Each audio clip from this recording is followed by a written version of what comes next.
पवन सिंह के फैंस ना भाई एकदम इंतजार कर रहे थे कि पवन भैया कब गाना छोड़े। फिर पवन भैया लगता है स्लो हो गए हैं, फिर पवन भैया स्लो हो गए हैं, इतना गाना लाए फिर अभी बीच में गायब हो गए। लेकिन आखिरकार पवन सिंह का गाना आ ही गया। कल एक दिन क्या वीडियो बना दिया था मैं खेसारी लाल जी के भांग के स्वाद जो ट्रेंडिंग में गया, थोड़ा मजेदार वीडियो बना दिया था। तो बहुत सारा पवन सिंह के फैंस मेरे को बोले है भैया आप क्या मजाक कर रहे हैं यार, व्यूज नहीं जा रहा है, आप खाली बड़ा अपना स्टार को बड़ा दिखा रहे हैं। हम बोले अपना तो मत बोलना, दोनों अपने हैं मेरे। तो चलो आते हैं आज के वीडियो में। देखो आज का वीडियो जो आया है भोला भंडारी, कंसेप्ट जो रखा गया मुझे बहुत अच्छा लगा। चांदनी सिंह जी बार बार धोखा करती हैं आप पवन सिंह जी के साथ गाने में। हाँ गाने में, रियल लाइफ में नहीं। हाँ बहुत सारे ऐसे गाने हैं पवन सिंह चांदनी सिंह का मैंने देखा है, चांदनी सिंह को धोखा वाला ही पात्र दिया जाता है।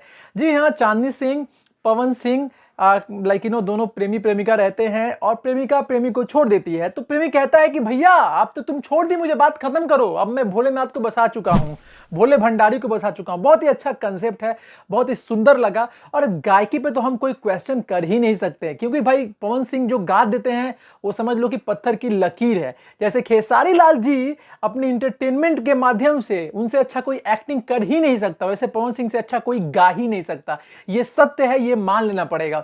अब सवाल ये रहा कि पवन सिंह का गाना का ओवरऑल रिपोर्ट क्या है। देखो 3 घंटे में 2,90,000 व्यूज हम लोगों को दिख रहा है। लाइक्स गए हैं 45,000 नहीं 46,000 गए हैं लाइक्स।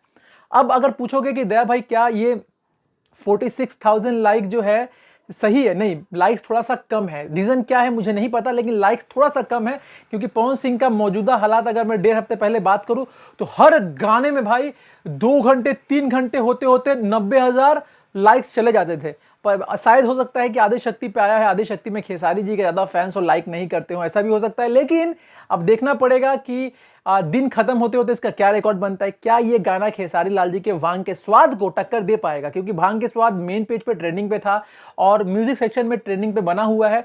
तो ये सब चीजें हैं जो कि खेसारी फैंस और पवन सिंह के फैंस को मोटिवेट कर दी है। फिर से पवन सिंह के फैन खेसारी फैंस में एक गहमा गहमी होगी, लेकिन हेल्दी कॉम्पिटिशन है। इस बार कोई मार धाड़ गाली गलौज नहीं होगा। भोजपुरी बहुत सुधर चुका है, अब एक दूसरे से लोग बात करके जीत रहे हैं। ये नहीं कि बहन चोद मादा चोद लवड़ा चोद ये सब नहीं कर रहे, ये सब खत्म हो गया। बहुत अच्छा लगता है कि अगर पवन सिंह का भी फैन है तो आके तर्क रख रहा है, खेसारी जी के भी फैन है तो तर्क रख रहा है। क्योंकि अब जो सोसाइटी है हम लोग का, अब पढ़ा लिखा सोसाइटी बन चुका है। अब कोई भी अनपढ़ गंवार नहीं है कि आके गाली करेंगे। अगर आपको मेरे से प्रॉब्लम है तो आप मेरे इंस्टाग्राम पे आके बात कर सकते हैं, सुझाव दे सकते हैं। आप मुझे गाली नहीं दे सकते, गाली देंगे तो कुत्ता की तरह आपको ब्लॉक कर दिया जाएगा कहीं से भी, और गाली देंगे तो कोई आपको वैल्यू भी नहीं करेगा, क्योंकि गाली देने वाले का कोई वैल्यू है ही नहीं मार्केट में। सब उसका है बकचोद हटाओ। लेकिन वही बात अगर सही से आप बोलेंगे ना तो आपके बात का लोग सुनेंगे, नहीं भाई अच्छा बात बोल रहा है, कहां से है भाई, कहाँ आपका नाम क्या, तो एक अच्छा मतलब रिलेशन क्रिएट होता है। तो दोस्त आपको क्या कहना है वीडियो में बताइए। तब तक के लिए जय हिंद, वंदे मातरम।